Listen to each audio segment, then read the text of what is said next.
글쎄요. 차라리 결혼하지 않았더라면 이런 일을 안 겪었을까요? 김유진 아나운서. 네, 지난 5월부터 남편과 별거를 하면서 이혼 소송을 준비해 오던 한 여성이 있습니다. 그런데 최근에 남편으로부터 아이들 옷을 가져가라라는 연락을 받게 되는데요. 그러자 같은 날 오후에 이 자신의 아버지와 함께 남편이 살고 있는 집으로 향하게 됩니다. 네. 그런데 이때 남편이 이 집을 찾아온 아내에게 이혼 소송을 취소해라 이렇게 요구를 하게 되는데요. 하지만 여성은 하지 못하겠다 얘기를 했고 말다툼이 벌어지게 됐습니다.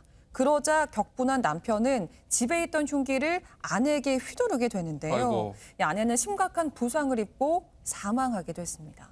이게 무슨 날벼락 같은 얘기입니까? 최진봉 교수님 세상에. 그러니까요. 있을 수 없는 얘기죠. 근데 이 사람 같은 경우에 일반적으로 우리가 볼 때 뭐 술에 취했거나 아니면 무슨 정신병력이 있거나 이런 경우가 이런 일을 있을 수 있다라고 하는 개연성을 생각해 볼 수 있는데 둘 다가 아니었어요. 술에 취한 상태도 아니었고 정신병력도 없는 분으로 알려지고 있고요.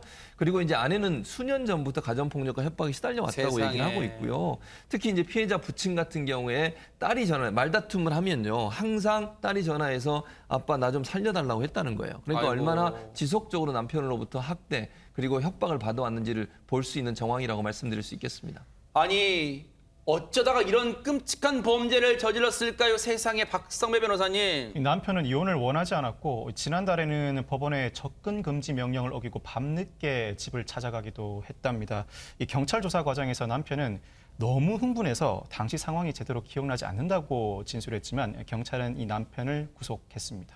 아니 술을 마신 것도 아니고 뭔가 정신병력이 있는 것도 아니라고 지금 나오고 있는데 대체 어떻게 기억이 안 날 수가 있을까요? 박성배 변호사님. 가해자가 극단적인 자신의 공격 행위를 기억하지 못할 수는 없습니다. 이 남편의 심리는 내가 어떤 진술을 해도 감형받긴 어렵다. 즉 내 입으로 당시 상황을 언급하는 것 자체에 대해서 상당히 부담을 느끼고 있는 것입니다. 사실상 진술 거부권 행사라고 보시면 됩니다. 그런데 그 사건이 있던 당일 뭔가 더 자세한 조금 추가적인 정황이 전해졌다면서요, 최정아 기자님. 네, 숨진 피해자의 절친한 친구라고 주장하는 사람의 글이 게시가 됐습니다. 피해자가 평소에도 남편의 가정폭력에 시달려왔고 또 가해자에 대한 엄벌이 필요하다라고 호소를 하는 글이었는데요. 이 글 내용을 살짝 보시면요. 친구 중에 이 피해자가 가장 먼저 시집을 갔다고 합니다. 그런데 어느 날부터 이제 시집을 간 이후에 5년 정도 연락이 끊겼다가 어느 날 이제 연락이 되기 시작했는데 이때부터 이제 이 가정폭력이라던가 이런 사정을 알게 됐다라는 세상에. 거죠. 남편이 가정폭력에 뭐 위치 추적 앱도 아이고. 깔고요. 음성 녹음기는 물론이고요. 또 차량 블랙박스 녹화까지 체크를 하면서 이 피해자가 세상에. 아무도 누구도 못 만나게 했고 또 말을 듣지 않으면 아이들 앞에서도 폭력을 썼다더라라고 이야기를 합니다. 그러면서 가족은 물론이고 친구들까지 연락을 못하게 해서 이 피해자 혼자서 이 고통을 오롯이 아이고. 감당을 했다라고 네, 이야기를 전하고 있습니다.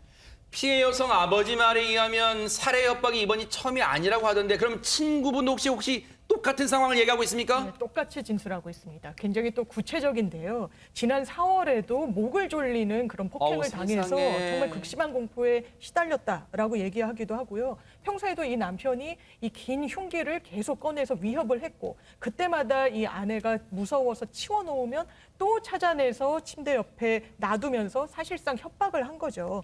그러다가 이 피해 여성이 정말 이러다간 죽을 것 같아서 애들은 책만 겨우 챙기고 본인은 몸만 나와서 친정으로 도망치듯 피신해 있는 상황이었다라고 아이고. 얘기했습니다. 아 근데 최진봉 교수님 가슴 아픈 대목이 예. 집에 와서 애들 옷 가져가라는 이 범인 남편 말에 간 거잖아요, 세상에. 그렇죠. 안 갔으면 아우 세상에. 그러니까요. 근데 이게 안 갈 수 없는 상황이에요. 그게 다 이제 경제적인 문제거든요. 친구의 말에 따르면 이 여성 같은 경우에 최근에 재취업을 했대요. 그런데 그래도 넉넉한 형편이 아니라서 아이들 옷을 살 수가 없었어요. 남편이 아이들 옷 가져가라고 하니까 그거 가지러 간 거예요. 아이고, 그래서 세상에. 이런 일을 당한 거라니까요. 네.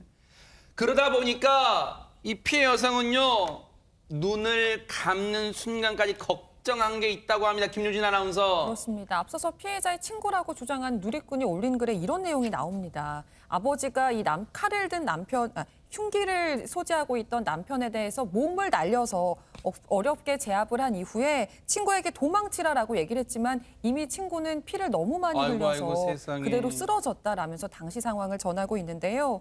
그런 딸을 품에 안고 이 아버지는 신고를 했는데 널 살리진 어려울 것 같다. 살리진 못할 것 같다. 하고 싶은 말이 있으면 해라라고 얘기를 했고 친구는 우리 아이들은 어떡하느냐라는 말을 끝으로 의식을 잃었다고 합니다.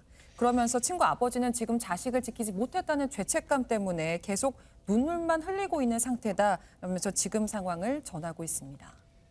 이 피해자의 친구라는 분은요. 젊은 나이에 비명 행사한 자신의 친구의 명복을 빌어달라면서 가해자가 정말로 법의 처벌을 달게 받기를 도와달라는 얘기를 했습니다. 한번 얘기 들어보시고 상황 보시고 이어가 보도록 하겠습니다. 왜 범행 저지르셨습니까? 이전에도 피해자 위협하거나 협박한 적 있으신가요? 유족들에게 할 말 없으세요? 범행 다 인정하셨습니까? 이전에도 가정폭력 많이 저지르신 건 사실이신가요? 저 인면수심 최근에 흉악 사건 많잖아요. 사형제도 부활 얘기가 심심치 않게 나오고 있습니다. 그게 정말 저 일부 사람들의 말에 일부 사람들의 심리는 아닐 거예요. 정말 많은 분들이 또 이런 얘기를 할 것 같다 이런 생각도 해봅니다.